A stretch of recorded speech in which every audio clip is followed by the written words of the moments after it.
to Havana. Bienvenido a La Habana. Cuba is located only 90 miles from the U.S. state of Florida at the crossroad of the Caribbean Sea, the Gulf of Mexico, and the Atlantic Ocean.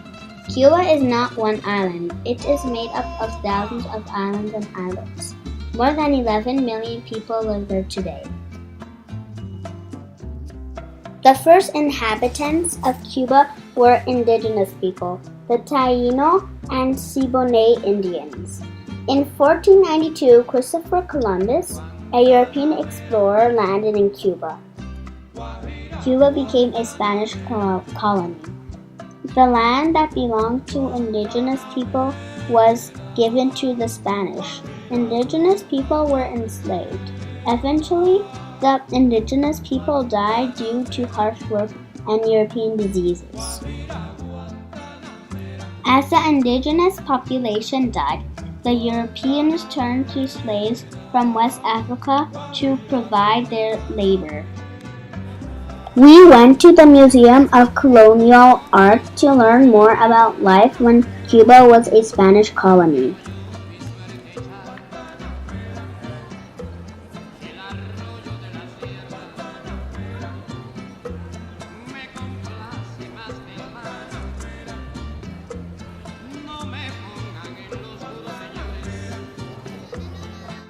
We're in the first colonial house of Cuba.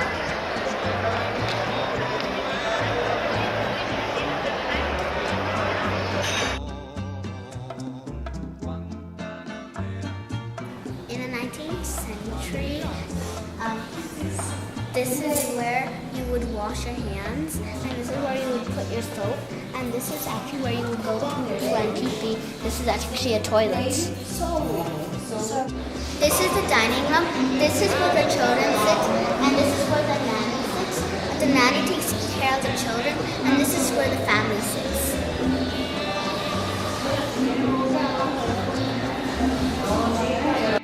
This is where they would filter water. They pour the water there, and it comes out clean.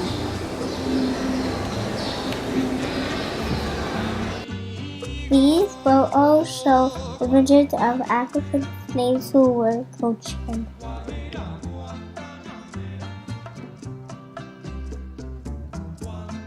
The slaves who were the coachmen would wear this.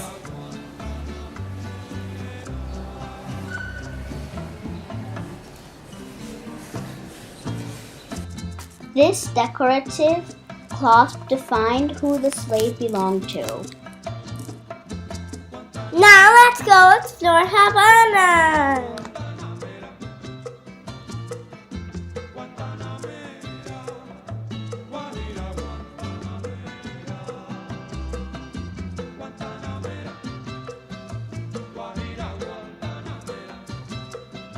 You see lots of old cars in Havana.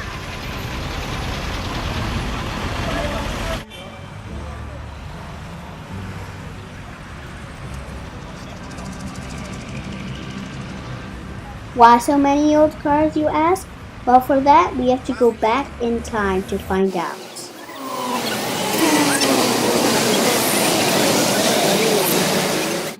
The Cuban people eventually got tired of being ruled by Spain. Cuban people wanted their independence. At the same time, the United States wanted to be involved in Cuban affairs. Once the Spanish left Cuba in 1898, Cuba was handed over not to Cubans, but to the United States, and the United States took advantage of this. In the early 1900s, Cuba became a playground for rich Americans, movie stars, and gangsters. Hundreds of thousands of American tourists came for the beaches, casinos, and new hotels built by Americans. Most Cubans could not afford these places. This building used to be a presidential palace. Presidential palaces were built, and corrupt presidents such as Batista lived in splendor. Cuban presidents used to have big dinners. This picture of Batista. While President Batista was living quite well, at the same time, many Cubans were very poor and living in miserable conditions. In the 1950s, more than 1 million children were without schools. More than 1 million adults were illiterate, could not read or write. There were more than 10,000 teachers without work. The main characters of the revolution are Fidel Castro, Che Guevara, and Caballero Cienfuegos.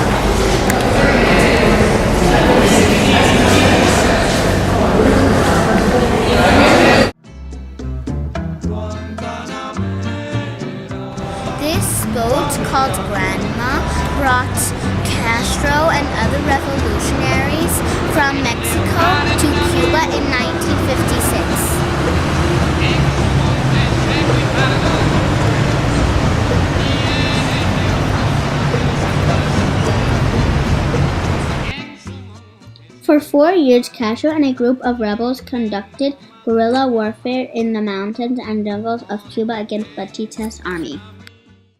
This doll was used to pass secret messages to the revolutionaries.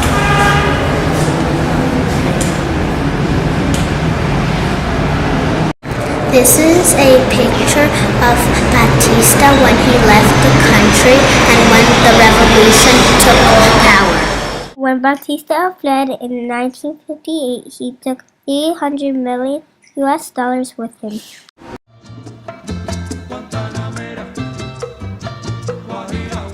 You remember this American hotel?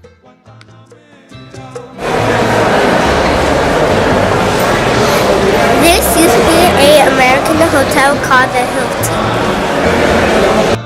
After the revolution, Castro came and made it a Cuban hotel.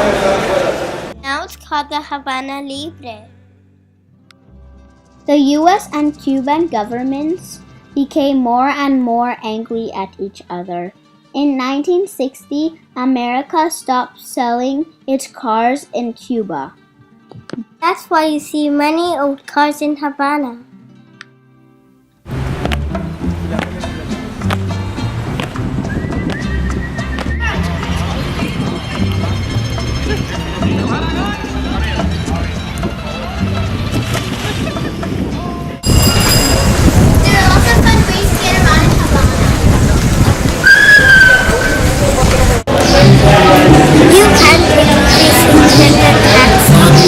Which means bicycle and taxi.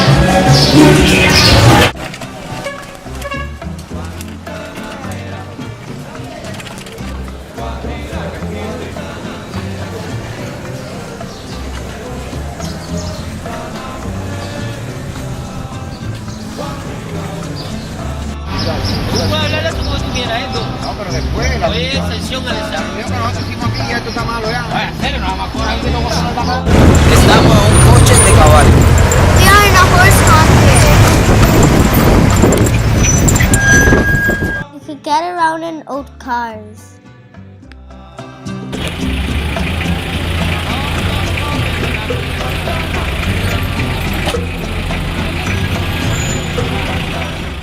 You hear music everywhere in Cuba.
to the house where Jose Marti, a Cuban poet and champion of Cuban independence from Spain, was born. They even turned his poetry into a song, Guantanamera. Una rosa blanca, un puño con el negro. Jaja, el amigo sencillo que me da su mano franca.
Cuba is famous for its cigars. It's one of its most important exports.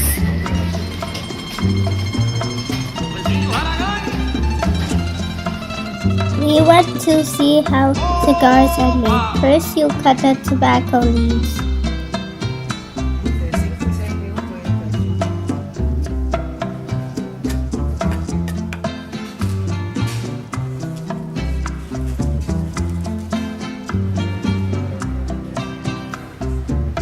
Then you roll them.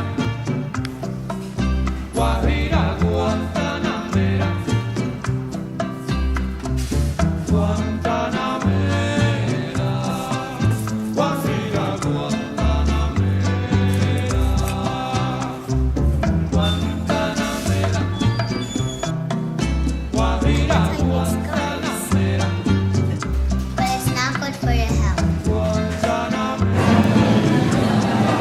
Now in a museo de chocolate.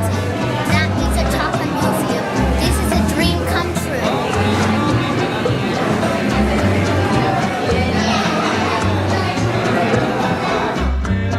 We visited a bodega where Cuban people receive raciones, or food rations.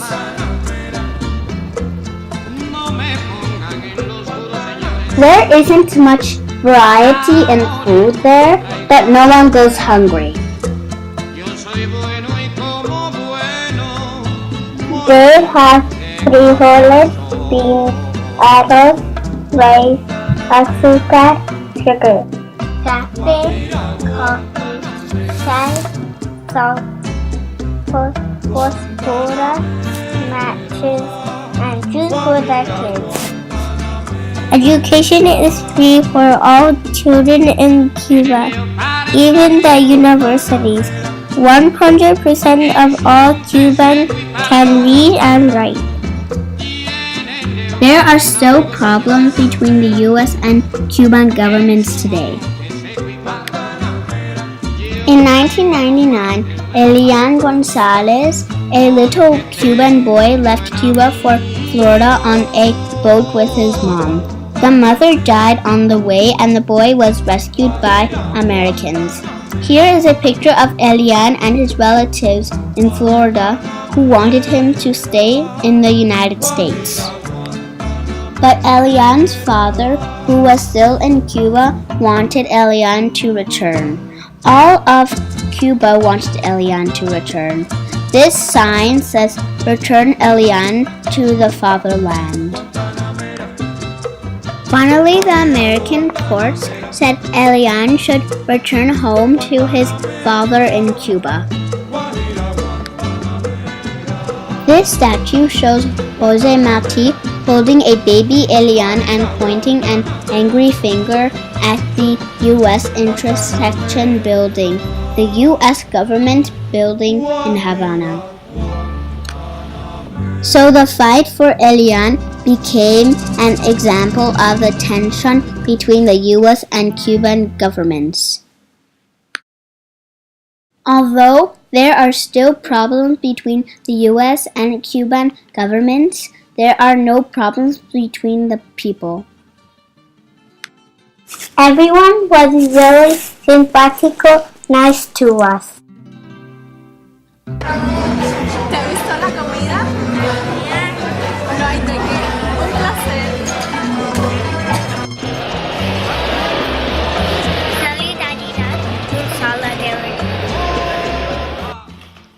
But our real purpose for going to Cuba was to deliver crayons for Cuban kids. The donation was made to Caritas Havana. Como ves, son niños pequeñitos que trabajan con...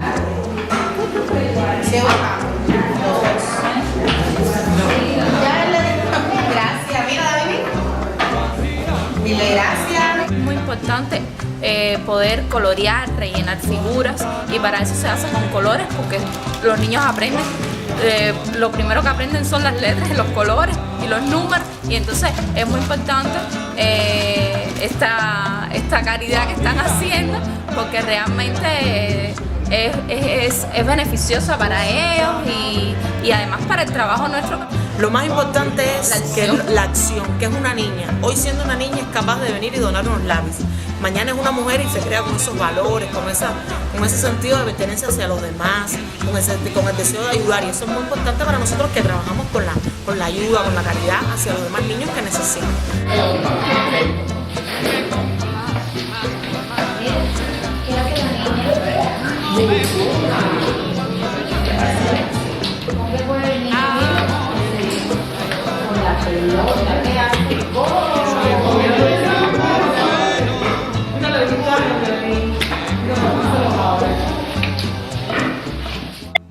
I hope you enjoyed this video on Cuba. Adios!